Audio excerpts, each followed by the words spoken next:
Selamat pagi, salam sejahtera. Terima kasih kerana bersama dengan saya di Nazilin Unity Channel. Ini dipetik daripada Harapan Daily. Satu pendedahan yang luar biasa, tapi memang agak memalukan sedikitlah. Sebelum kita teruskan, sila tekan dulu butang subscribe. Tekan butang subscribe itu percuma dan anda tak perlu bayar apa-apapun. Anda yang bantu saya share video ini dan juga bantu saya untuk mengembangkan channel ini. Saudara-saudara sekalian, dalam poster keratan yang saya paparkan kepada anda sekarang ini ialah keratan sebenar daripada sebuah poster yang ditularkan oleh netizen dan daripada Harapan Daily. Menagih sumbangan RM26,100 untuk pejabat adun, tapi duit masuk dalam akaun PAS. Wah, ini betul-betul mengejutkan ramai netizen. Baru saja menang pilihan raya, dah menagih sumbangan RM26,100. Seperti yang dikatakan oleh sabudinhusin.com, beliau kata, kalau nak jadi YB, patutnya ukur dulu di badan sendiri. Kalau agak-agak tak mampu, agak-agak tak bisa nak menyediakan, walaupun hanya sekecil meja dan kerusi dan signboard sekalipun tak mampu sediakan, kata beliau, lebih baiklah jangan menjadi ahli ataupun yang berhormat. Kerana jangan-jangan bukan rakyat yang dibantu, tetapi wakil rakyat itulah yang akan dibantu, kata dia lagi. Dan ini baru nak mula. Belum lagi bercerita tentang ahli atau wakil rakyat ini didatangi oleh rakyat biasa nak minta bantuan. Beli susu, beli baiki ini. Tiba-tiba ada pula yang sekecil-kecil nak bayar bil elektrik rumah pun mungkin akan jumpa yang berhormat. Kalau YB ini nak beli signboard pun tak mampu, apakan pula nak bantu pula benda-benda tu? Itu belum dicakap lagi. Ada ahli yang berhormat ni sudahlah tidak berkemampuan untuk membantu rakyat. Lain lagi yang kedekut. Anda pernah jumpa YB yang kedekut? Kalau pernah jumpa, tepuk tangan. Ada YB ni, tak tahulah daripada negeri mana, daripada negara mana, tapi dia daripada Pasir Bedengung. Tak nak cakaplah, tak payah cakaplah. Sebab saya pernah jumpa YB, pernah dengar YB daripada negeri Istamkan Bola.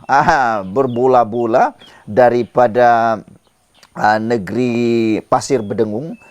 Negeri Pasir Bedengung ni mempunyai seorang ahli yang berhormat yang tak mampu. Sudahlah tak mampu, kedekut tahap dewa. Dia punya taidung masin lah kedekutnya. Anda pernah jumpa? Kalau pernah jumpa, tulis dalam ruangan komen di sini. Tapi isu yang kali ini ialah menagih sumbangan RM26,100 untuk pejabat adun, tapi duit masuk dalam akaun PAS pula. Mengejutkan saudara-saudara sekalian. Menurut yang kita tahu, sepatutnya kalau dia nak minta sumbangan ini, bagilah kepada pusat khidmat masyarakat tersebut supaya wang itu confirm dan sah disalurkan di tempat yang tepat. Berfokuslah, katakan. Nanti pula akaun PAS masuk di sana, macam mana nak keluarkan uang itu, sedangkan dalam akaun PAS nanti bercampur aduklah kan dengan akaun wang di akaun PAS. Jadi gunalah akaun pusat khidmat masyarakat tersebut. Dan jangan pula sesekali menggunakan akaun peribadi seperti yang berlaku di satu lagi kerusi Dewan Undangan Negeri di Selangor, apabila akaun peribadi seorang guru besar pula digunakan. Itu lagilah teruklah kan. Nanti silap sikit kena tata tertib dan lebih teruk lagi SPRM akan masuk siasat kerana menggunakan akaun pribadi untuk mengutip sumbangan. Itu lagi teruklah. Tular poster sumbangan pusat khidmat DUN Sungai Bakap di Pulau Pinang yang menyenaraikan perincian kos peralatan pejabat yang diperlukan. Seperti yang dikatakan oleh sabudin.com, Husin, beliau kata sekarang ini seperti menjadi tren pula. Tren mana? YB minta bantuan wakil rakyat, YB minta bantuan rakyat dan rakyat pula yang menyumbang untuk wakil rakyat. Pelik tapi benar. Sejumlah RM26,100 ditagih merangkumi 6 jenis perbelanjaan dan kira-kira separuh hasil sumbangan itu nanti bagi tujuan menyiapkan partisan.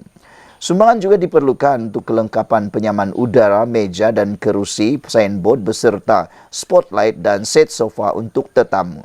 Paling menjadi bahan senda warganet ialah vest petugas skuad prihatin pejabat adun itu yang menelan kos RM2.200. Pada masa yang sama, orang ramai mempertikai sumbangan yang disalurkan terang-terang masuk ke dalam akaun bank PAS kawasan Nibong Tebal. Tu dia, kata mereka, terbaiklah adun Sungai Bakap bukan nak bantu rakyat, dia minta rakyat bantu dia. Sumbangan pula masuk ke akaun PAS. Lah, ingatkan undi dapat adun, rupanya dapat NGO, kata mereka lagi. Dia ni bukan ke tauke roti Arab, demikian antara komen warganet. Sungai Bakap antara 7 kerusi Dewan Undangan Negeri dimenangi PAS pada PRN Pulau Pinang bulan lalu. Nur Zamri Latif memenangi DUN N20 itu dengan majoriti 1.563 undi, menewaskan calon Pakatan Harapan PS dari PKR Nur Hidayah Chehros.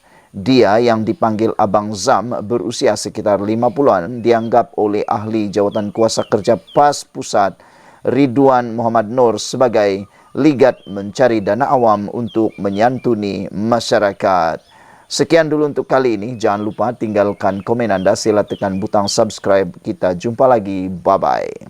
Selamat pagi, salam sejahtera. Terima kasih karena bersama dengan saya di Nazilin Unity Channel. Ini dipetik daripada BH Online. Satu perkara yang anda harus ketahui. Hanya kerajaan perpaduan mampu memajukan negara. Kalau selama ini kerajaan perpaduan ini dicomu, kononnya tidak akan mampu bertahan, tidak akan maju dan tidak dapat move on, tidak dapat dan sebagainya.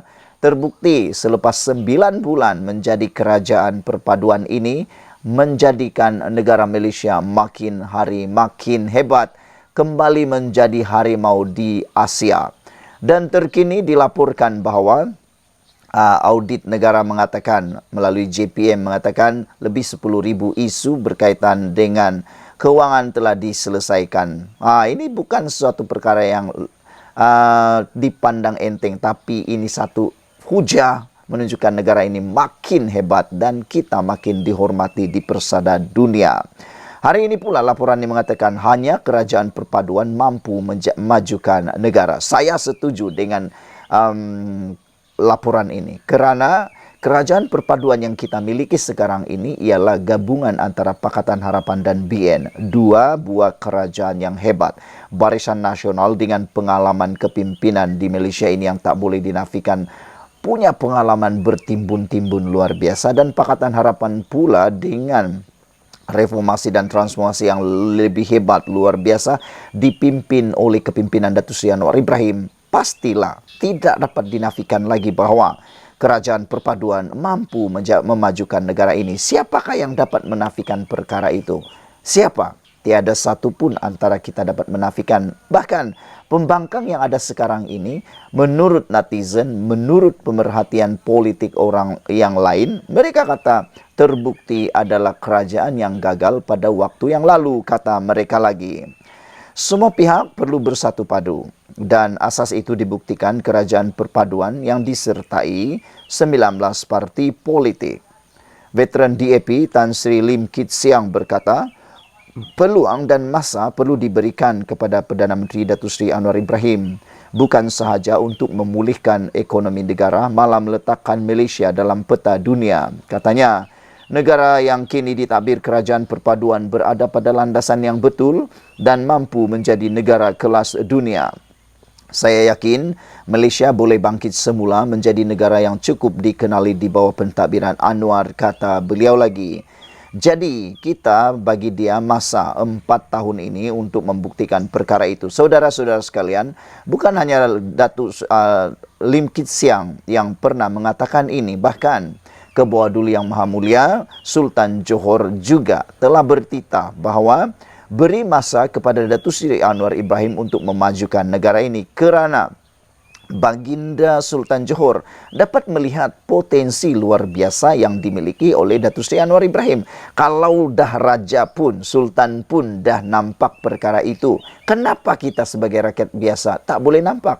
Hanya satu alasannya, rakyat biasa ini banyak dikaburi, banyak dipengaruhi oleh kata-kata orang politik, kata-kata ahli politik yang mana hanya mahukan kuasa semata-mata, hanya mau menang semata-mata. Oleh itu, dalam tempoh tersebut, menurut Lim Kit Siang, janganlah kita membenarkan ada gerakan menggugat kerajaan hari ini. Jangan benarkan pisang berbuah dua kali setelah kerajaan kerap bertukar tampuk kepimpinan. Saya tak rasa pas dan bersatu berkongsi ideologi yang sama untuk membangunkan negara, katanya. Turut hadir Timbalan Setiausaha Agung DAP, Liu Chintong, merangkap pengurusi DAP Johor, Naib pengurusi DAP Johor, Sheikh Umar Ali, Naib pengurusi Parti Keadilan Rakyat PKR, Timbalan Speaker Dewan Undangan Negeri Dun Johor, Datu Samsul Bari Jamali dan calon PH Suhaizan Kayat. Dalam pada itu, Kim Siang juga menyeru penduduk di kawasan Dun Perling keluar mengundi bagi menyatakan sokongan kepada kerajaan perpaduan. Saudara-saudara sekalian, sekian dulu untuk kali ini. Jangan lupa tinggalkan komen anda, sila tekan butang subscribe. Kita jumpa lagi. Bye-bye.